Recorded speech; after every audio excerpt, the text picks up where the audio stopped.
اعوذ باللہ من الشیطان الرجیم بسم اللہ الرحمن الرحیم فبما رحمت من اللہ لنت لہم۔ یہ آیت میں بڑی اہم ہے سورہ مبارکہ کی اجتماعی زندگی، جماعتی زندگی۔ جو بھی امیر ہوں، صاحب امر ہوں، جن کے پاس ذمہ داریاں ہوں، ان کے تحت ان کے ساتھی ہیں، آخر وہ انسان ہیں، ان کے بھی جذبات ہیں، ان کے بھی احساسات ہیں، ان کی عزت نفس بھی ہے، ان کے ساتھ نرمی کی جانی چاہیے، سختی نہیں۔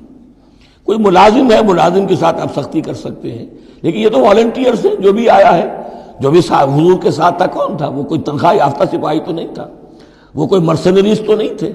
یہ لوگ آئے ہیں، ایمان کی وجہ سے آئے ہیں۔ اب بھی کوئی جماعت ہے، دینی جماعت بنی ہے، تو جو بھی لوگ اس میں کام کر رہے ہیں، تو وہ جو ساتھی ہیں، ان کے ساتھ ان کے امراء کو نرم رویہ اختیار کرنا چاہیے۔ فبما رحمت من اللہ لنت لہم، تو یہ تو اللہ کی رحمت کی بات ہے۔ اللہ کی رحمت کا مظہر ہے نبی کہ آپ ان کے حق میں بہت نرم ہیں۔ وَلَوْ كُنْتَ فَظًّا غَلِيظَ الْقَلْبِ، اور اگر ہوتے آپ تند خو اور سخت دل، لَانفَضُّوا مِنْ حَوْلِكَ، تو یہ آپ کے ارد گرد سے منتشر ہو جاتے، آپ کو چھوڑ کر چلے جاتے۔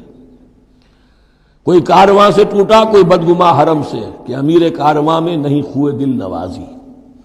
فاعف عنہم، اب چونکہ اتنی بڑی غلطی ہوئی تھی، بہت بڑا چرکا لگ گیا تھا مسلمانوں کو، حضور سے کہا جا رہا ہے اپنے ان ساتھیوں کے بارے میں بھی اپنے دل میں میل مت آنے دیجیے۔ غلطی ہو گئی ہے، کوتاہی ہو گئی ہے، اللہ نے معاف کر دیا ہے۔ فاعف عنہم، تو آپ بھی انہیں معاف کر دیں، عام حالات میں بھی معاف کرتے رہا کریں۔ واستغفر لہم، جو خطا ہو گئی یا ہو جائے اس پر استغفار کیا کریں ان کے لیے۔ وشاورہم فی الامر، اور یہ نہ کریں کہ اب آئندہ ان کی کوئی بات نہیں سننی، نہیں، مشورے میں شامل رکھیے ان کو بھی، اور ان سے مشورہ کرتے رہا کیجئے امر میں۔ اس سے بھی باہمی اعتماد پیدا ہوتا ہے کہ ہمارا امیر ہم سے مشورہ کرتا ہے، ہماری بات کو اہمیت دیتا ہے۔ یہ بھی گویا کہ در حقیقت اجتماعی زندگی کے لیے بہت ہی ضروری بات ہے۔ فَإِذَا عَزَمْتَ، البتہ جب مشورے کے بعد آپ کا دل ٹھک جائے، آپ ایک ارادہ کر لیں، فیصلہ کر لیں، فَتَوَكَّلْ عَلَى اللَّهِ، تو اب کسی شخص کی بات کی پرواہ نہ کیجئے، پھر توکل سارا اللہ کی ذات کے اوپر۔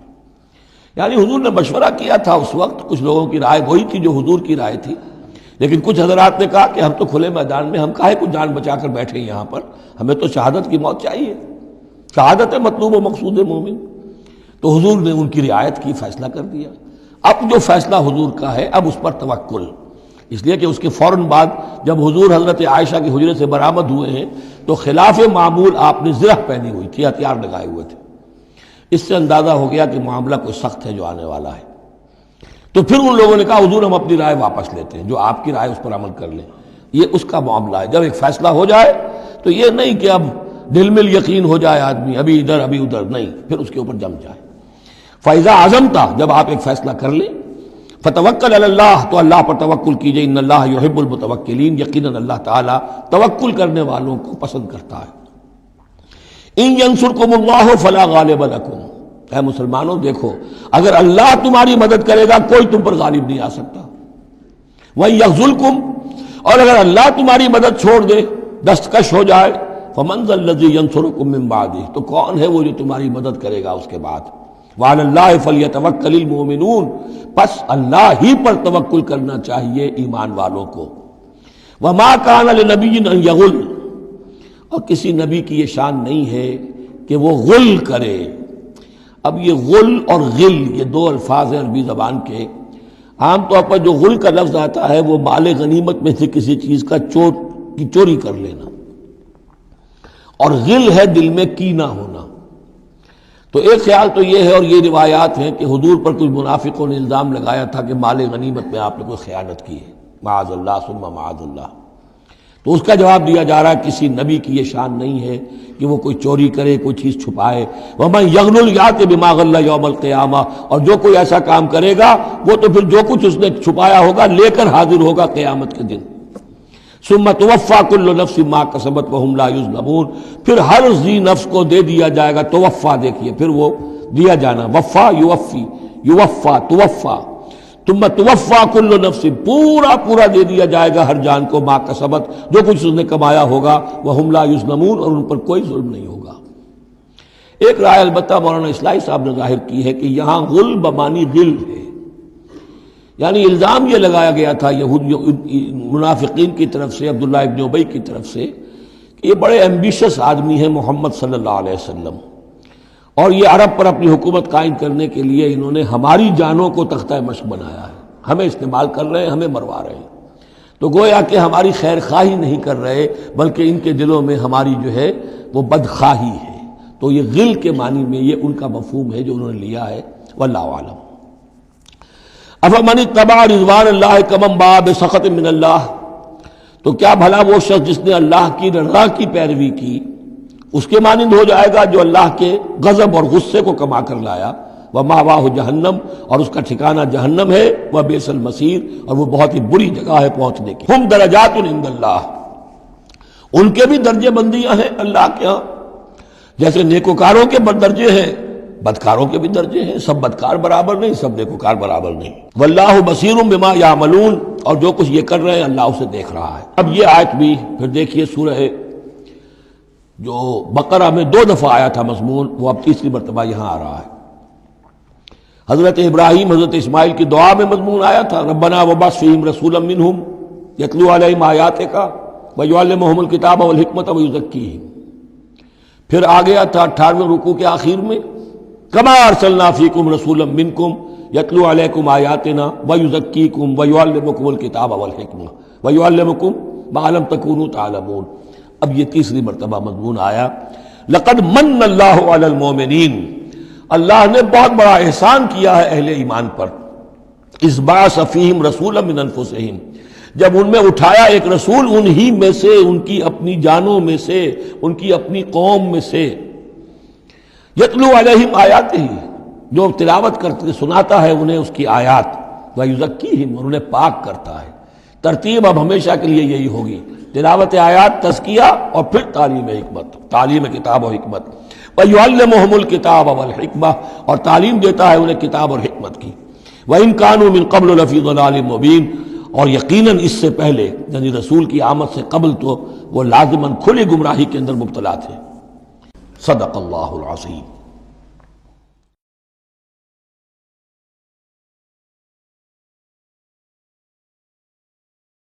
اعوذ باللہ من الشیطان الرجیم، بسم اللہ الرحمن الرحیم۔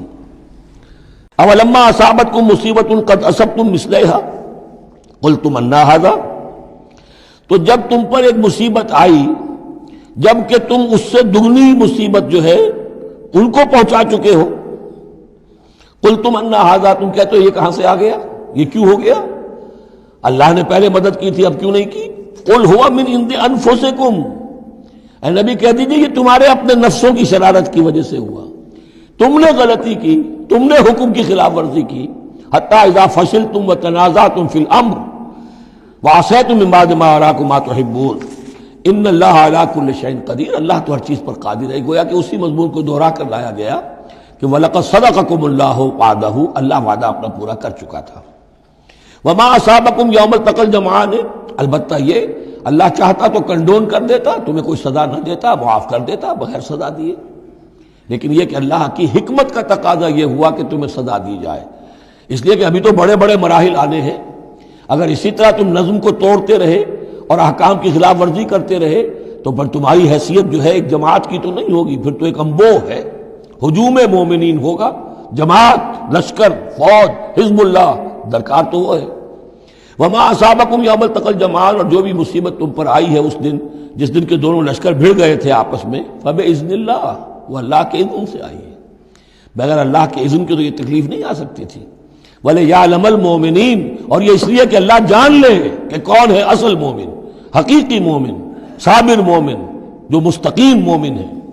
وَلِيَعْلَمَ الَّذِينَ نَافَقُوا، اور تاکہ دیکھ لے کہ کون ہے منافق۔ اور یہاں اصل ترجمہ ہم کرتے ہیں تاکہ اللہ ظاہر کر دے کہ کون ہے مومن اور ظاہر کر دے کہ کون ہے منافق۔ کھل گیا کہ نہیں؟ 300 کو لے کر عبداللہ ابن ابی چلا گیا تو اب سب کو پتہ تو چل گیا، آئندہ ان کی بات پر اعتبار تو نہیں کریں گے، وہ چکنی چپڑی باتیں کریں گے تو ان کی باتیں جو ہے کان لگا کے سنیں گے تو نہیں۔ تو اللہ تعالیٰ نے چاہا کہ who's who and what is what یہ بالکل مبرہن ہو جائے، واضح ہو جائے۔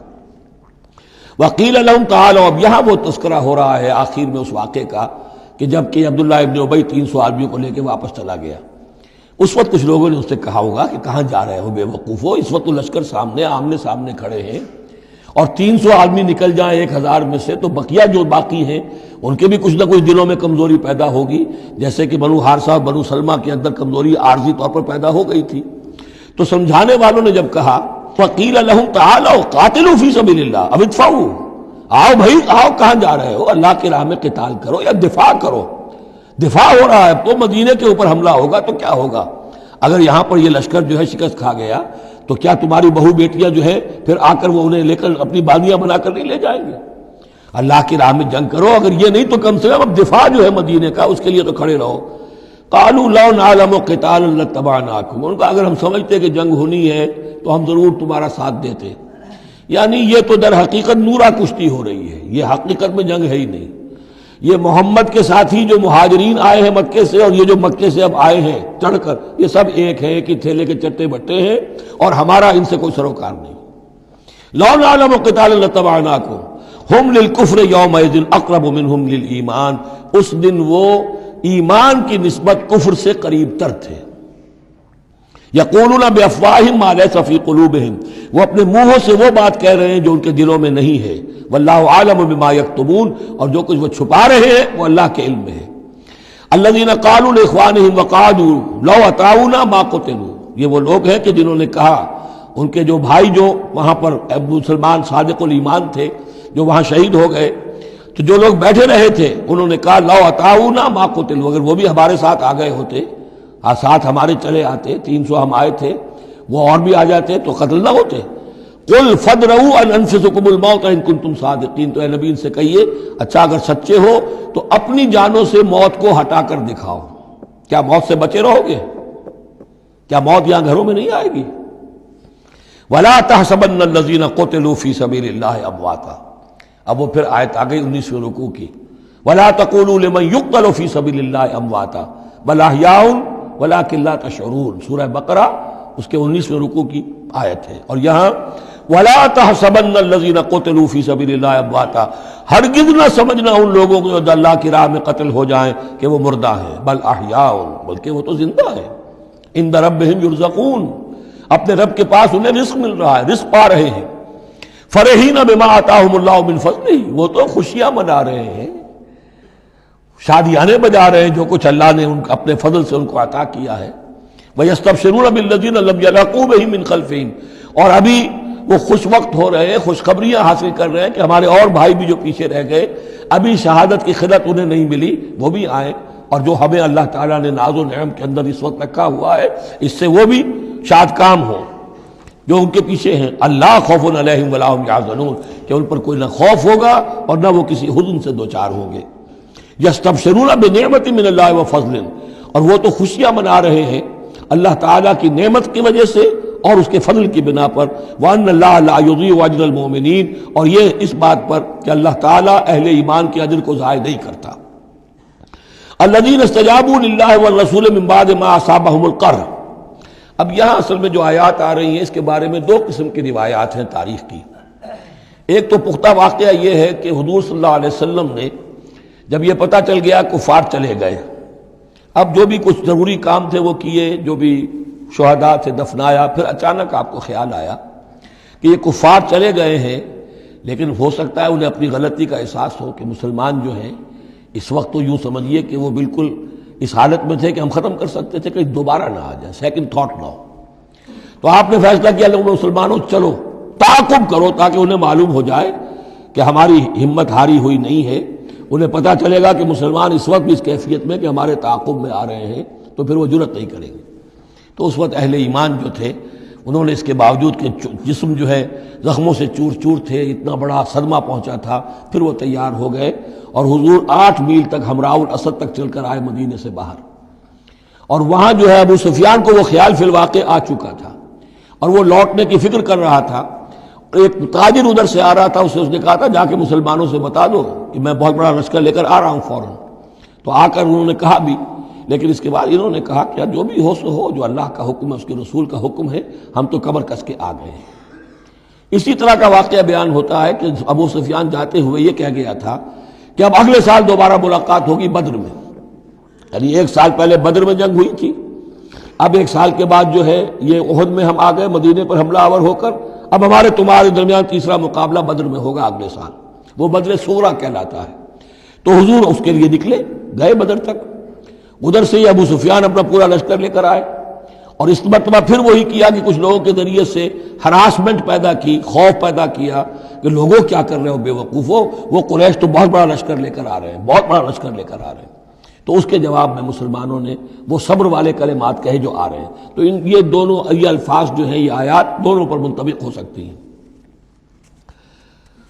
الذین استجابوا للہ والرسول من بعد ما اصابهم القرح، جن لوگوں نے لبیک کہی اللہ کی پکار پر اور رسول کی پکار پر اس کے بعد کہ انہیں چرکے لگ چکے تھے، زخم، ان کے جسم زخمی تھے۔